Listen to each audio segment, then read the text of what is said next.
hiari hii niliyopewa, je, ninamtolea Mungu kwa viwango vile alivyonibarikia? Mtumishi wa Yesu, pamoja na hiari, lakini sadaka yako inaweza ikakataliwa. Yesu atusaidie. Sio patamu sana hapo na sio pazuri.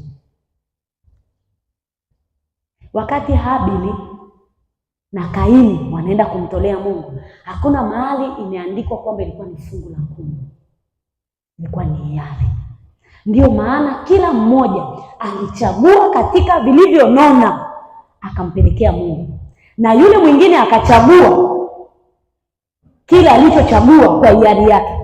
Kwa hiyo Habili alichagua kwa hiari yake kilichonona kati ya kondoo zake walionona, akampelekea Bwana kwa hiari yake.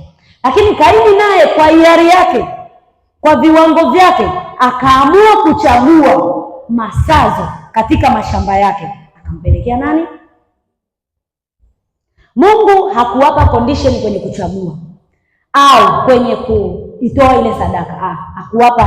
Hakuwapa kwamba unatakiwa utoe nini. Lakini je, katika hiari hiyo unayomtolea Mungu ni katika vile alivyokubarikia mtumishi wa Yesu, au kwa sababu ni hiari nitamtolea masazo?